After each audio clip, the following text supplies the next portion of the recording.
Okay, let's not do that. Anyway, Trevor, tomorrow night, AEW Homecoming is live from Jacksonville, Florida at Daly's Place.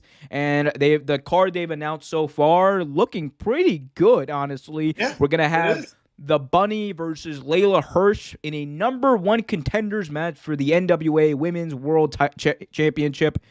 Miro is going to put his AEW TNT title on the line against Lee Johnson of the Nightmare Factory. Chris Jericho is going to face Juventud Guerrera, the return of the masked Juventud Guerrera in a match. Movie juice. The juice is loose in AEW. Jericho must hit a move off the top rope to win. Christian Cage will be taking on the Blade after Christian Cage was knocked out by the Blade last week. Well, that would be fun. And of course, the match that everyone is talking about, the match that everyone cares about the most. Cody will be taking on Malachi Black in Malachi Black's first ever AEW match. General impressions of this card, it's kind of like a little bit of a mid-tier show compared to a lot of the shows they've been having on Dynamite in the past, but this is still a damn good TV show. Yeah, that's my first impression. My first impression is the same. It's a damn good lineup. It's going to be entertaining as hell. Super entertaining. Can't wait to watch it. Agreed. And I can't wait to break it down. So let's start that right now. Break it down, homie. First match is going to be the Bunny versus Layla Hirsh for the number one contenders for the NWA Women's World Championship. And that match will happen at NWA Empower later this month, which is going to be their all women's pay-per-view. Can't wait to see that too. But interesting, Trevor, how an NWA number one contenders match is found its way on AEW TV. Anything's possible nowadays. Impact Wrestling is relevant again. Anything's possible. It is true. What do you think about this match? Who do you have winning and why? Okay, so good matchup. I think both wrestlers can go. I'm gonna go with Layla Hirsh though. Yeah, the new ravishing Russian, Layla Hirsh. Yes. We'll go with Layla Hirsh only because I don't think Bunny's ready yet. You know what I mean? I don't think Bunny's ready yet. I think Bunny is an amazing athlete. I think she is capable of wrestling hella matches. I've seen her do great work. I just think Layla Hirsh is a little more seasoned. And I think it'll be more of a better matchup for her. I would like to see the Bunny win. The Bunny, by the way, has won me over as far as what I think what she can do. She had a match with Chris Statlander a few weeks ago that I thought was amazing. And she's had some great matches on Dark. I'm enjoying Dark more than I'm enjoying Raw, by the way. It's really good, actually. They have some awesome matches on Dark. Check it out. But I'm torn. I'm very torn because I've also been watching Dark. I've seen what Layla Hirsh can do. She had a match like almost a year ago that still stands out to me where she faced Hikaru Shida, and it was so good. It was such a great match, hard hitting. Like these two. You know what? I like it. I'm going with the Bunny. Bunny because, and I might be wrong, but. I think there needs to be some representation of AEW at this at this thing, and I think the Bunny is a little bit more like, no offense to Layla Hirsh, but I think the Bunny is a little bit more renowned or known, I would say, amongst the AEW audience. But who knows? It could be Layla Hirsh after this Wednesday. Either of these athletes could win, and I would still be happy. But I'm going with the Bunny because the Bunny, come on, hoppity hop. Hippity hoppity hop. Did you just hoppity hop? Anyway, and you just said hoppity hop. Hoppity hop is over here on the channel. Where's this show going? Oh God, we're straight to the toilet, just like Raw. Anyway, moving on. Let's talk about Miro defending his TNT championship against the upstart Lee Johnson. A matchup that I would not have thought would happen, but. Look, Miro, been champion for a long time now, or a few months now, almost 2 months now. God's favorite champion. I love his gimmick. I love the intensity he's showing. I love his new title belt. It fits him. And I love the fact that he has the title belt on his tights. It is amazing. Lee Johnson also very good kid, athletic, part of this growing group in the Nightmare Factory. I think he's got some good upside. This is a good showcase match for him. But what do you think about this match? You pretty much said what I was going to say. I think it's going to be a pretty good showing for Lee Johnson. I think Miro's going to help get him over. I think it's going to be you're going to see a lot of high flying. Yeah, I think you're going to see some hard hitting. I think it's going to be a good match. Of course, at the end of the day, Miro wins, but I think it's going to be a good showcase for Lee Johnson. I think so too. Lee Johnson, by the way, he's really good.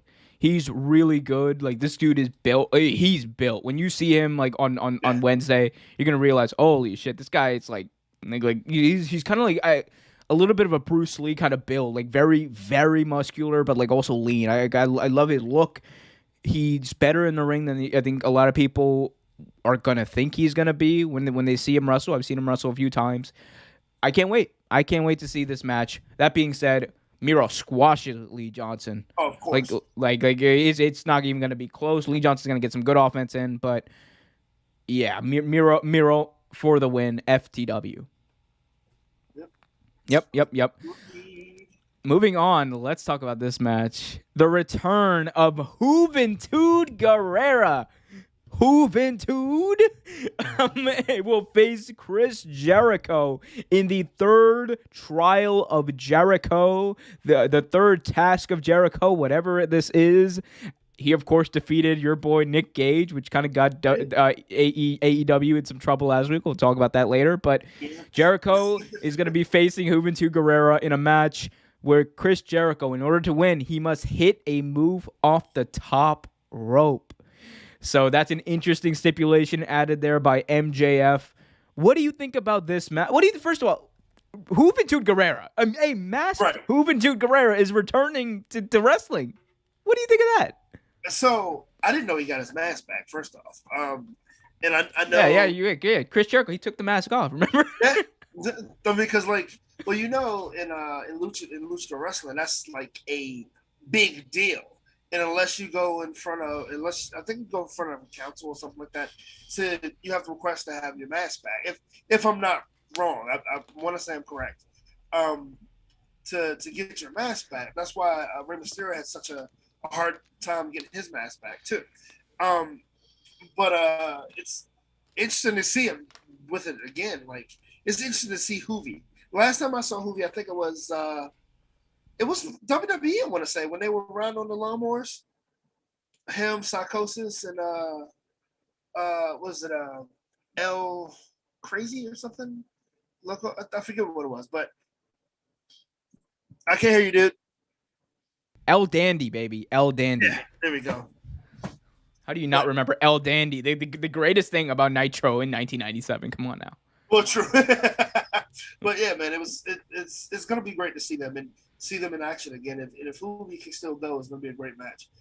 They had some great matches back in the day. Oh my God! If you have not seen any Juventud Guerrera matches, especially with Chris Jericho, go to 1997 WCW. I don't know how you're gonna find it on the Peacock Network. It's impossible to find anything on there. Go find it on there though. Do your best. Google, deal with Nitro for a little bit. You'll find it. Google it. I promise you will not be disappointed. Juventud Guerrera and Chris Jericho are two of the premier wrestlers from back in the day. I'm excited to see what he can do now. I've not seen Juventud Guerrera wrestle in a very long time. Didn't even know he was still wrestling. So it's a big draw for me. The mask also got interesting play.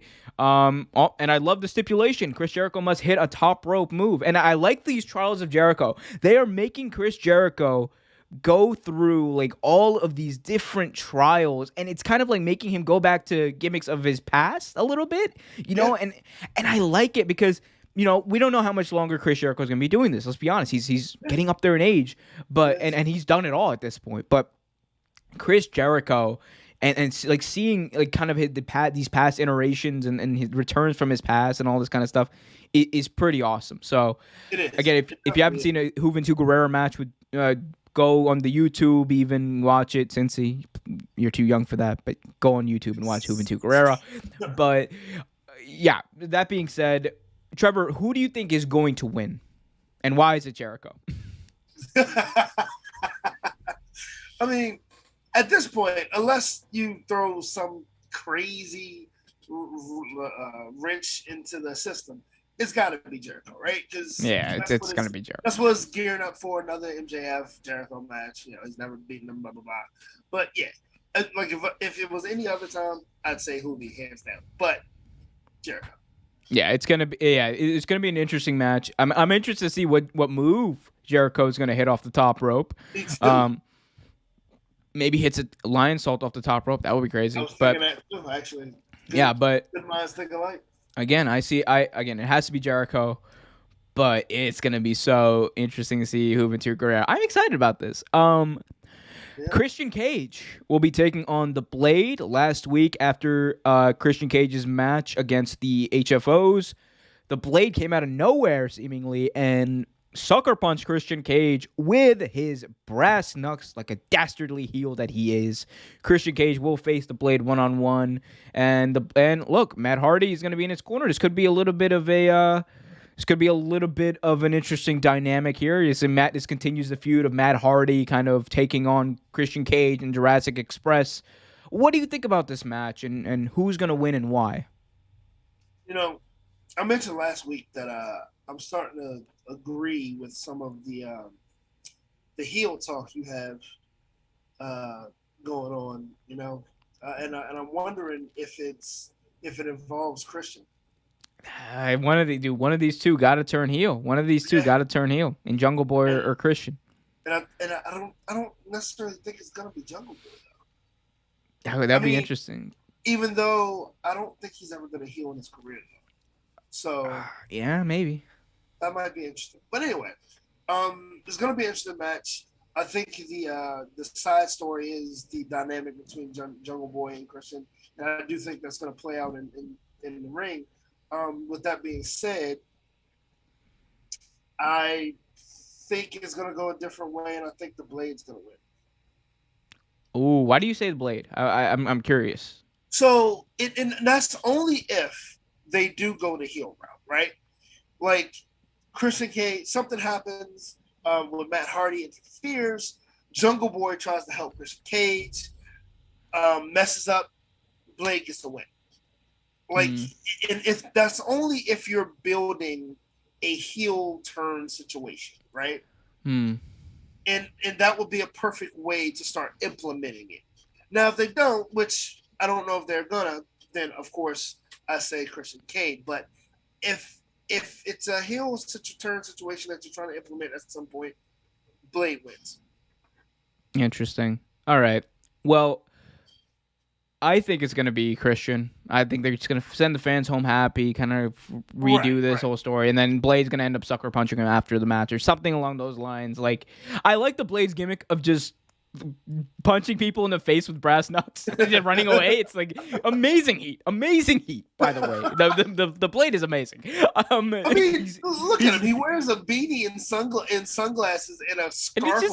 And he's like this bald, older looking like man, and he's like married to the bunny. Like fuck this guy. He major heel heat with me, by the way, about that. Major heel heat with me about this guy being with the bunny. Although I hope they're happy, genuinely. But if you're not, anyway, no. In all seriousness, I got Christian Cage winning this. I think they're gonna kind of send the fans home happy. I do think they're gonna be shenanigans towards the end or after the match, and I'm fine with that because I like this feud. Keep it going. I do too. Finally, Heaven versus Hell, the devil who just remembered that he had amnesia and I messed that up.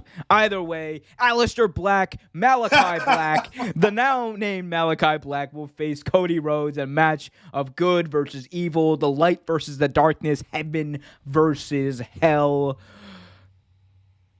Trevor, Malachi Black's debut in AEW, his in-ring debut with AEW. We saw him at Pro Wrestling Guerrilla. We saw him make that appearance. This is going to be his first in-ring match with AEW, though. I'm excited about this. We're finally going to get to see the full extent of that. I can't wait to see what his in-ring gear is going to look like. Me too. I was just thinking that. Or his interest music, for that matter. Yeah, and there's been a lot of build up towards this match, and I love how they framed it as light versus darkness. Notice in every single encounter they've had, Cody's been wearing a white or a lighter shaded suit, and of course Malachi Black has been wearing a black suit, a dark suit.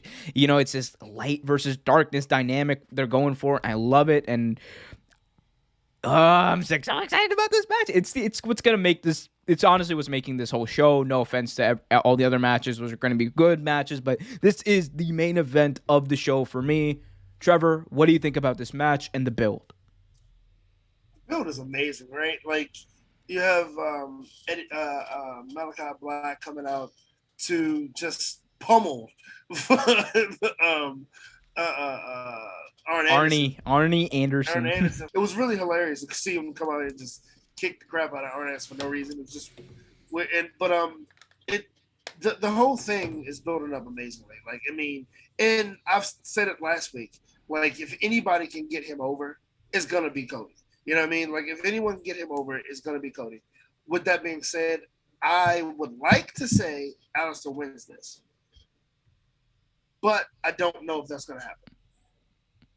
Why do you say that? Because it's Cody Rhodes. And oh, come on. You don't actually believe that whole Cody is like the Triple H of AEW, do you? Aren't you the one that just said that like 2 weeks ago? No, I said he's like Triple H. I didn't say he was Triple H. No, I honestly believe that he should, that Alistair Black should win. Malachi Black should win. I do. Yeah. But I don't know. We'll see. Malachi Black is going to win because Cody Rhodes is gonna go off and film his show with Snoop Dogg. That's what's gonna happen, by the way. But Malachi Black should win. This is a character that doesn't need this is a unique character, and much like I was talking about the Fiend, you know, it's a character that doesn't need the belt to be successful. No, he doesn't. Doesn't need to go after the belt. His motivations are otherworldly. His motivations aren't predicated on one title or another. It's predicated on good versus evil, and I like that dynamic. I like that character existing. I'm excited to see what it does. In order for it to be the most successful it can be, however, he needs to go over in this match, and there's no better time, there's no better person to go over on than Cody Rhodes in wrestling right now. Like I said, I agree that Cody's going to get him over, and I honestly believe that he should win this match. I'm just saying, you never know. You never know. You never know. You know what I know? AEW Homecoming is gonna be fucking awesome, and I can't wait for it. Wednesday night on TNT, as Shavante always likes to tell us. Thanks for watching this video from Real Take Sports Talk. Remember to like, share, subscribe, hit that notification bell so you get notified whenever a new video is released. Also remember to check out our live show every single Thursday at 8 p.m. right here on the YouTube channel. And remember, keep it real.